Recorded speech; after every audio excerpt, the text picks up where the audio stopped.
Good morning all. So today we are going to discuss the demodulation of PWM signal.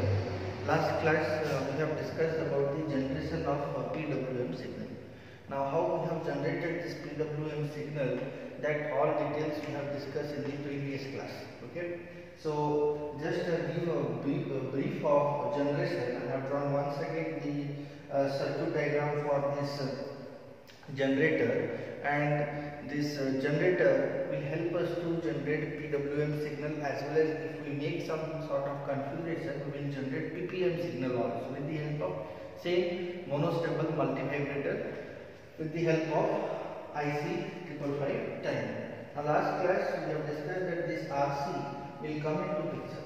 This RC will give the additional time period so that the pulse of a particular triggering pulse, or the triggering pulse what we fed at this particular point at the pin number 2, suppose this is my pulses, rectangular pulses, okay, triggering pulses, and these triggering pulses will change their characteristics with respect to time period with respect to the modulating signal. When the modulating signal will increase, the width of the pulse is going to increase. If the width of the pulse is going to increase, means the frequency component gets reduced because time period increases. That is the main demerit of PWM signal. Okay. One more important thing. Either you can consider the trailing edge. Trailing edge means this particular edge. This is the trailing edge. Okay. Trailing edge of a particular pulse. Either you can consider the trailing edge for the starting of a particular PWM signal with respect to the modulating signal, or you can consider the leading edge. This is called leading edge of a particular pulse. Okay, so this above arrow is called as leading edge, and the down arrow or the end point of a particular pulse is called as a trailing edge. So with respect to this trailing edge, I have identified the PWM signal. Now how it is done? When the potential drop will be taken place within this, 2/3 of the VCC will be dropped across this capacitor, and this capacitor will hold a certain time period. The potential will be stored in this particular capacitor, due to which the capacity value will increase and the tau is equals to RC. It is a time constant. So time constant, additional time constant is going to be added. If the potential drop is negative, the time period will reduce. So from the actual pulse, the time period will reduce due to the principle of this transient time period, that is RC. Now when capacity value is positive and it is increasing, okay, your RC component is also increased. If RC component is increased, the time period will T plus T will happen and the width of the pulse will increase. This is the basic concept.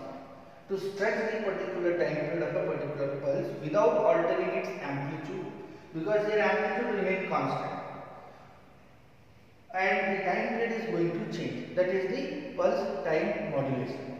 Now similarly, if the capacity value, this is the case 1, if the capacity value is negative, that means potential drop across capacitance is negative, so your capacity value will decrease. If the capacity value will decrease, the RC component is also decreased. Now RC component decreases means time period will less.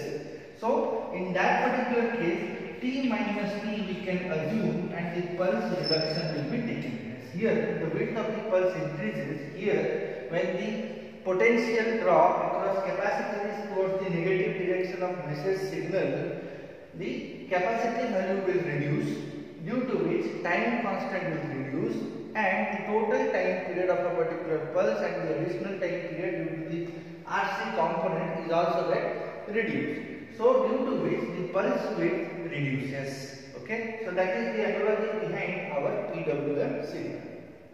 Here you can see first one, as the pulse train I have considered with uniform amplitude and for a fixed time period. Okay, and it is a, you can consider time period Ts also, you can consider time period T, but it must be a periodic signal. Okay.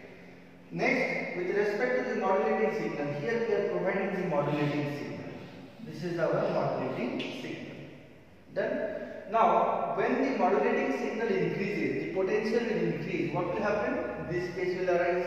Capacitance value will increase. The potential drop across capacitance value will increase. What is the relation across this capacity value? V is equals to 1 by C integration of I of t into dt. That is the particular relation. Now, RC component product of this value will increase. That is the time constant. If the time constant increases, the resultant time period of this pulse t plus small t, it will increase.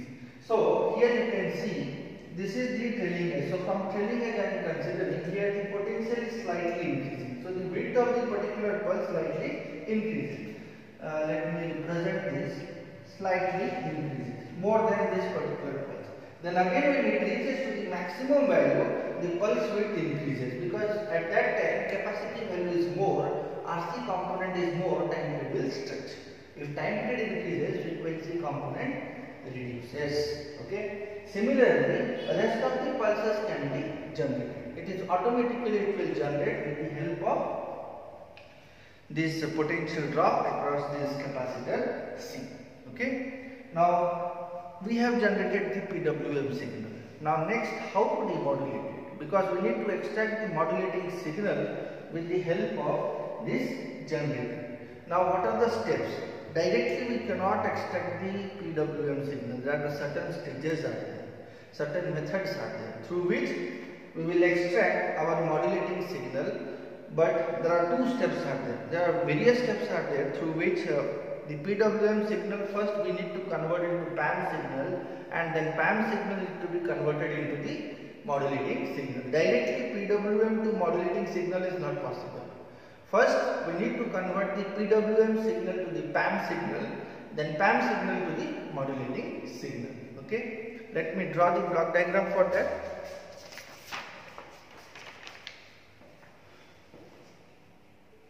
So there is a demodulation for PWM signal. We have Schmitt trigger, SHMIT, Schmitt trigger. The Schmitt trigger, I will tell what is the basic principle of it. In this, we are giving the PWM signal. Schmitt trigger is also comes under your multi-vibrator characteristics, and it will regenerate your original signal, regenerate your received PWM signal which was corrupted by noise. How? We will see that. Next, it will enter to the ramp generator, ramp signal generator. Now why this ramp is used, I will tell. Then the same signal is provided to the synchronizing pulse generator, synchronized pulse generator. Okay. Then it enters to an adder. Okay. The output of synchronous pulse is also added to it. Then it will enter to the level shifter. Okay. Then it will enter, the output of level shifter is provided to the rectifier, and then it passes to the low pass filter, and from this low pass filter demodulated signal we are extracting, demodulated signal. So after level shifter there is a rectifier. Here we are getting the PAM signal. Okay. PAM signal is provided to the LPF to get the demodulated signal, or you can say our modulating signal.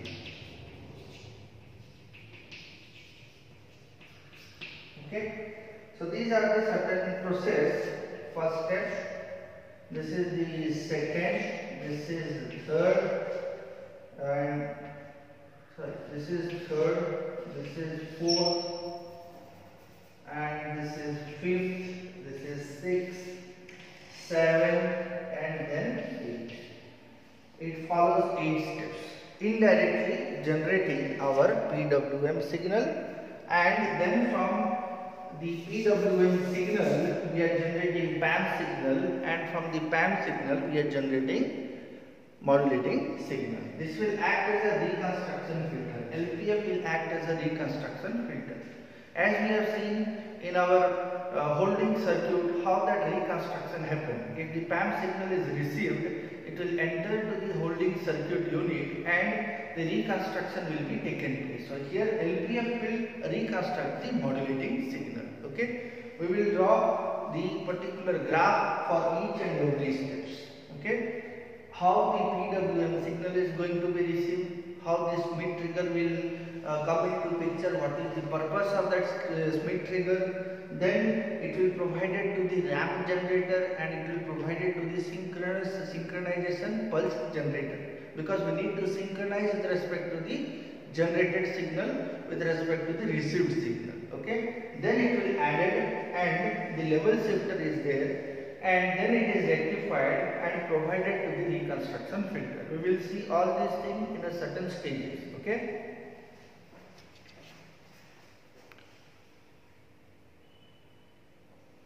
Okay. So as you can see, this left hand side is the figures or the diagrams stage by stage with respect to the PWM demodulation. Okay. So step is stage by step or step by step we will see how these waveforms are going to added and shifted, and then how we are getting the PAM signal. Once this PAM signal is determined, it is easy to recover the modulating signal. Okay. So first, this is the received PAM. Okay. So when it is received, as we know that noise will come into picture, because whenever the modulated signal delivered to a particular channel, some sort of additive noise is going to hamper our information. In the first diagram, that is input to the Schmitt trigger or input PAM, which is the received PAM, what I will tell you, it is a received PAM. Now in received PAM, the noise will affect maximum to the amplitude, because as you can, we have discussed in the previous class that the power spectral density for a white Gaussian noise is uniform throughout the band, that is eta by 2. So if it is uniform throughout the particular band, that means the amplitude will hamper with respect to the given pulse. So here some discrepancy, you can see some sort of the figures I have drawn. So this sort is nothing but it is a additive noise to our particular pulse. So these pulses, when I am receiving, it is not uniform, it is not constant. I need to make into a constant amplitude with a constant time period, whether it is a PWM signal or whether it is a PAM signal, whatever it is, I need to fix it up. So who will fix that amplitude and particular pulse? This Schmitt trigger will come into picture. It will reconstruct your PWM signal. Received signal is PWM plus noise, but this Schmitt trigger, it is having certain principle that you will come to know when you will go for this instrumentation and electronics, and between that you will study this Schmitt trigger and not going in deep. It will reconstruct the pulses. Okay, received pulse. It will reconstruct the received pulses.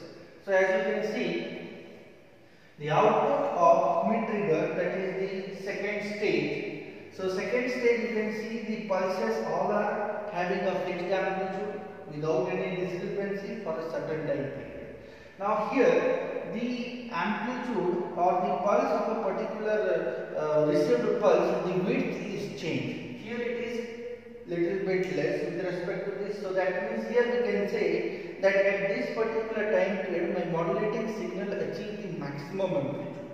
Similarly, in the consecutive pulses you can see that pulse width reduces. So once this pulse width reduces means the potential available in my modulating signal is reduces. Okay.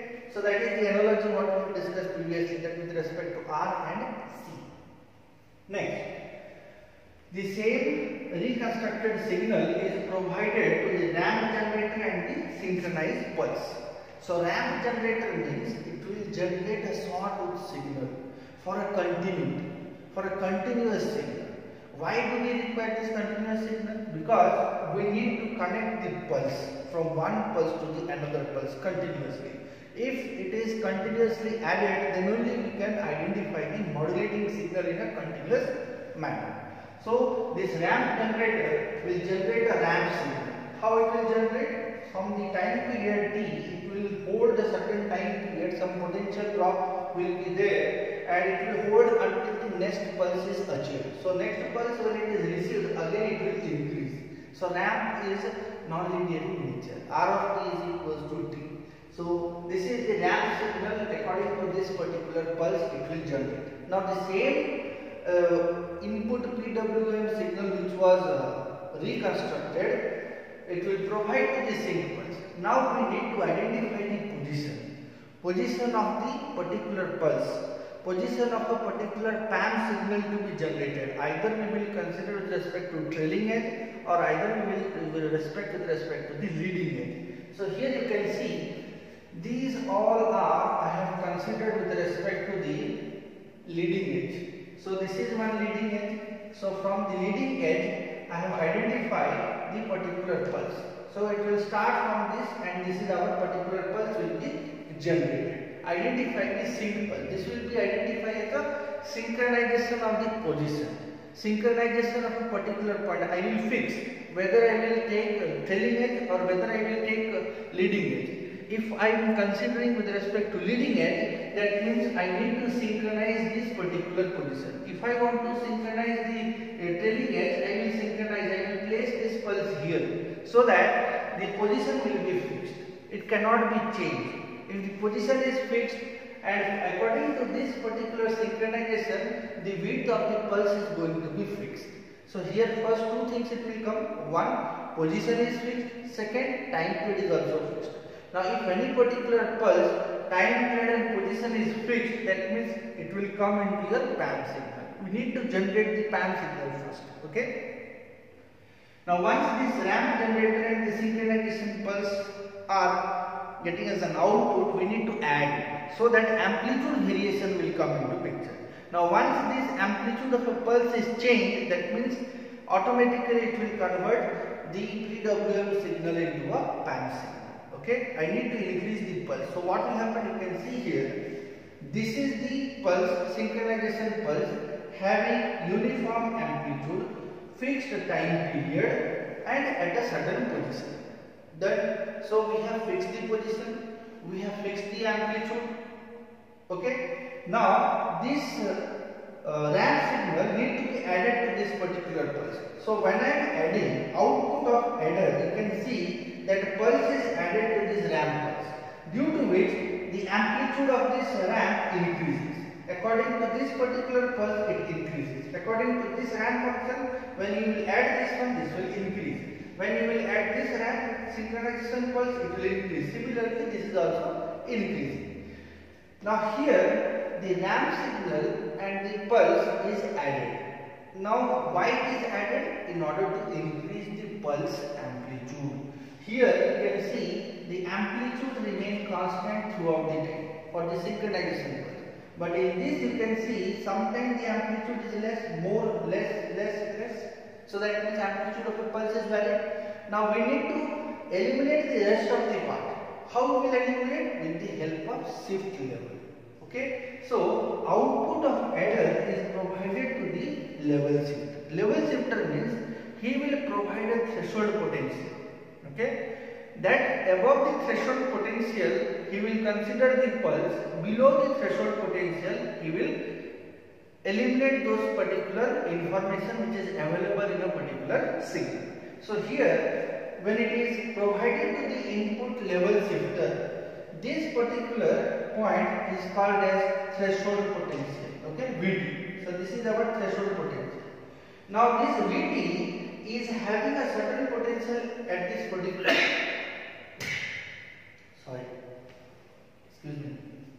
So this level shifter will frame a certain threshold potential like this, up to this much. Okay. So if certain threshold potential is maintained by that level shifter, above that particular threshold the signals will be extracted, below the threshold the signals will be eliminated. So you can see output of this level shifter will act as your PAM signal. It will identify this pulse up to this much. It will identify this pulse with respect to this. So this is the first pulse. This is the second pulse up to this much. This is the third pulse, fourth pulse, and fifth pulse. So output of a level shifter is only the PAM signal.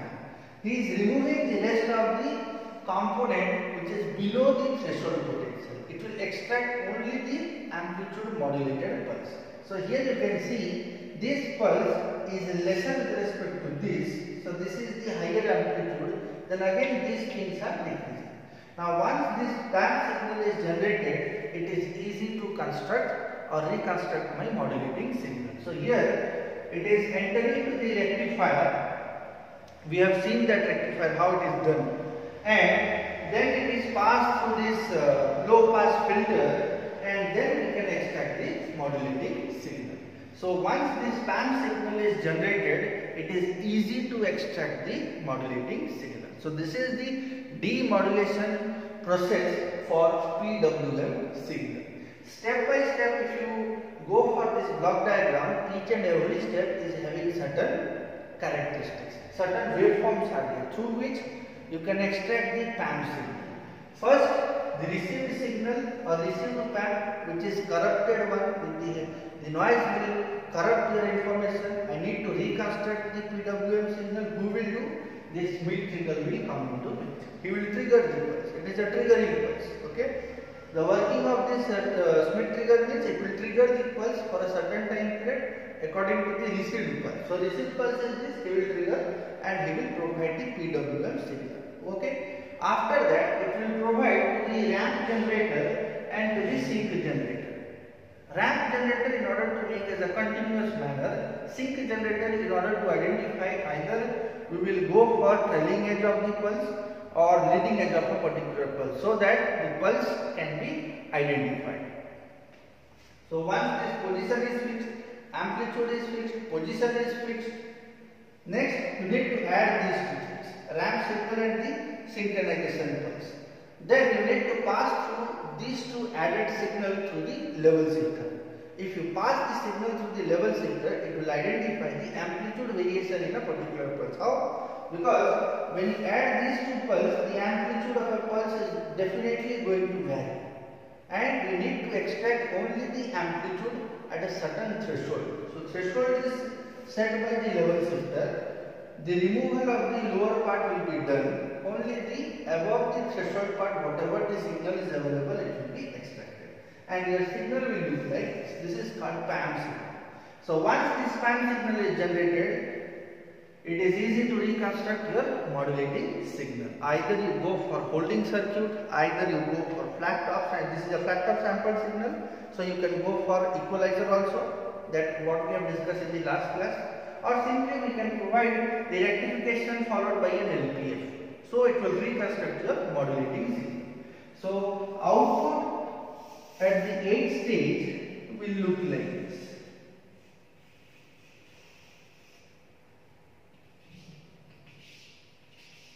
Like this.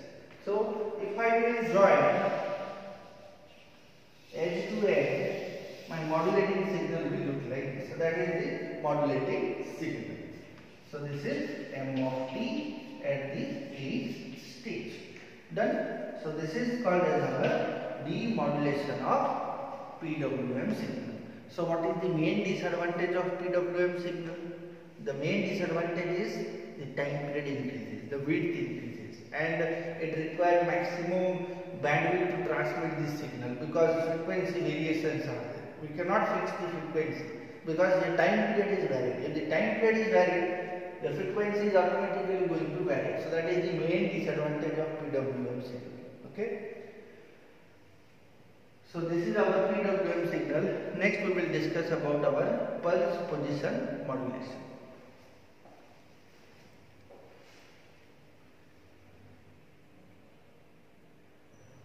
Okay.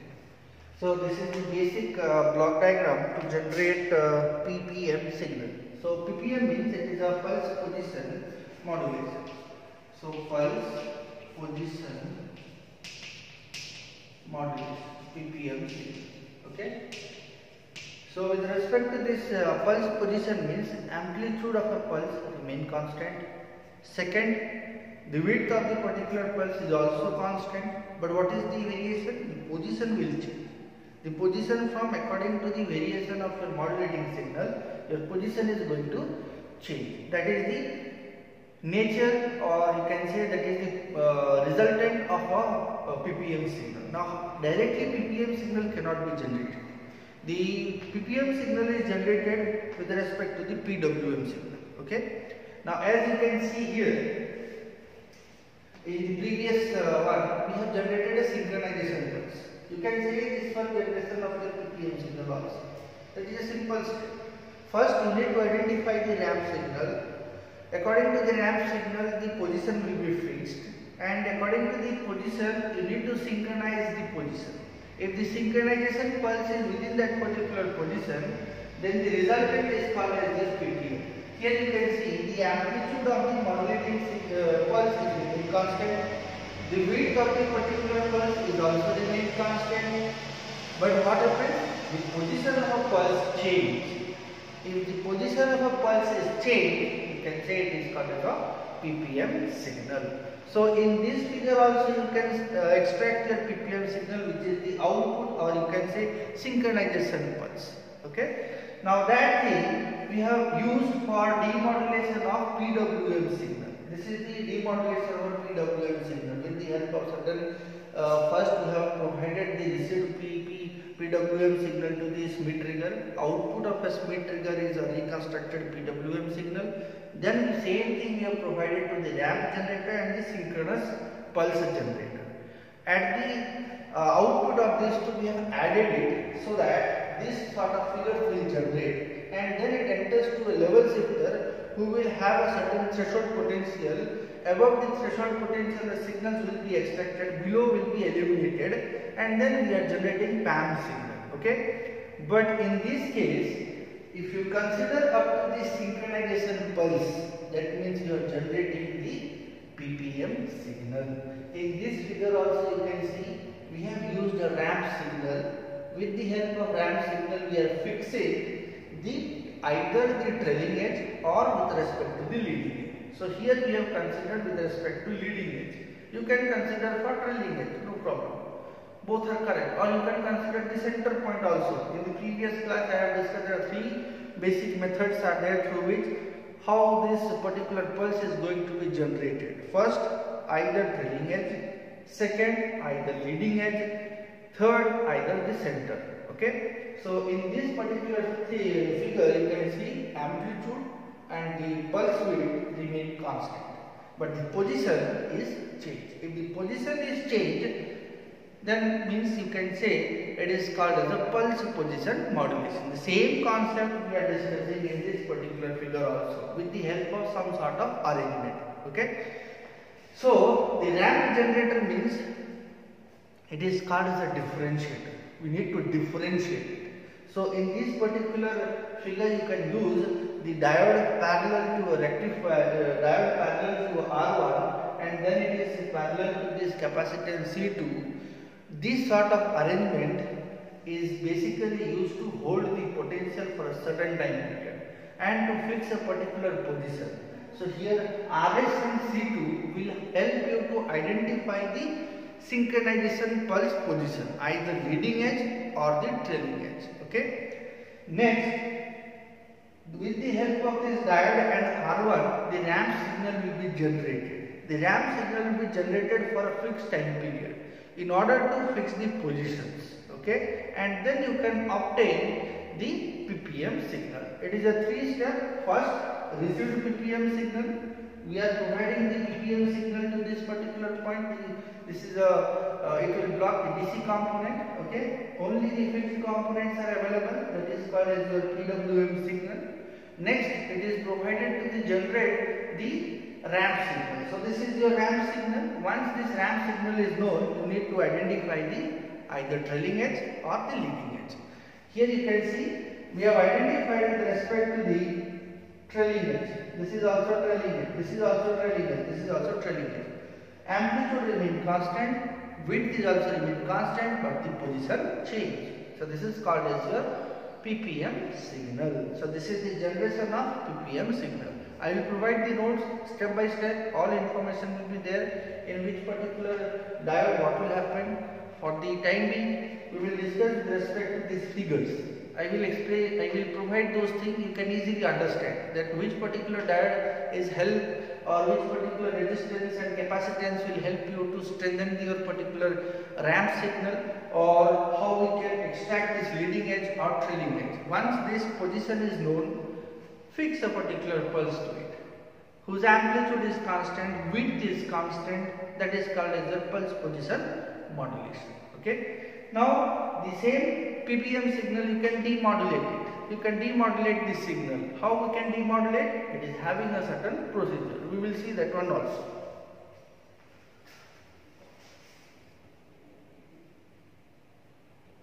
Okay. So it is a very simple method through which we can demodulate the PPM signal.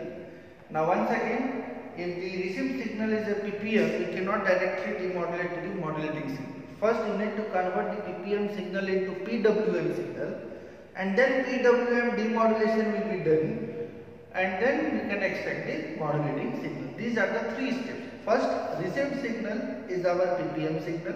Second, PPM signal need to be converted into PWM signal.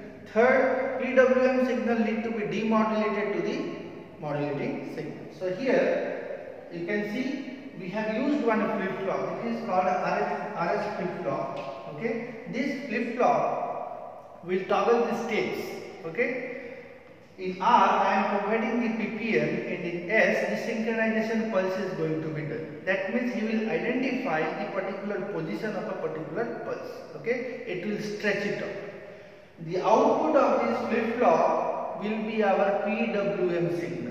It will hold a certain particular time period up to that particular pulse.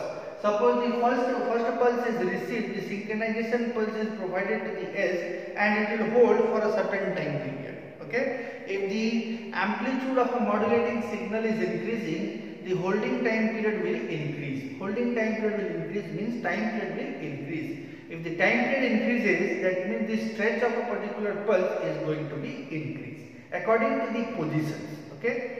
So here you can see I have identified the position. These positions are nothing but position of modulated pulse, means PPM signal positions. Okay. Now with respect to this PPM signal position, we need to trigger the synchronization pulse. We need to trigger means which particular position, or we need to fix whether it is a trailing edge, whether it is a leading edge. So that triggering pulse will decide what will be the pulse width. Okay. So here you can see these dotted lines are the triggering pulse position. These are the triggering pulse. Now the triggering pulse, you can see some straight lines are available. Here it is synchronized, the straight lines. And with the help of this, you need to fix your pulses. You need to fix that is a trailing edge pulse or the leading edge pulse. So here I have used the trailing edge pulse. So this is one pulse, this is one pulse, this is one pulse, this is one pulse. Now in this, the width of the pulse is changed. If the width of the pulse is changed, means from PPM signal, this is PPM signal to PWM signal we have generated. Now once this PWM signal is known, you can demodulate it. Second step is demodulation of PWM signal. This is the particular case. So once this demodulation happens, you will get your PAM signal, and once the PAM signal is known, you can extract your modulating signal. So that means while demodulation of PWM signal, at certain point we can generate the PPM signal. That is first, at this particular point we can generate PPM signal, synchronization pulse. Done. We cannot directly extract the modulating signal from any of this PWM modulation or this PPM modulation, whatever it is. First we need to convert it. If it is PWM, convert into PAM signal, then modulating signal. Okay. If it is a PPM signal need to be converted into PWM signal. PWM signal will be converted into the PAM signal, then PAM signal to the modulating signal. Okay. These are the basic steps. With the help of this, different sort of applications are there. through which PWM, suppose in certain cases the time period requirement of a particular pulse requirement is more. For certain time period we need to switch on. So who will help? This PWM will help. I need certain gap between those particular positions, or at this particular delay time period this particular switch must be on to run a particular instrument and all. So for that I will use the PWM or PPM signals. Okay, so these are the basic things behind for PPM signal, PWM signal and PAM signal. Okay, next class we will discuss about our quantization, which is the last part, which is very interesting part. How we can quantize the signal, how many type of quantizers are there, and with the help of those quantizers what are the beautiful things will come into picture with respect to digital value. So quantization is a process, as I have discussed. It will quantize your sample signal to a discrete signal. What will happen to the discrete signal? You need to encode it. If you are encoding it, that means the binary data will be generated for the respective levels. Okay. So next class will continue with respect to this quantization process. Thank you all.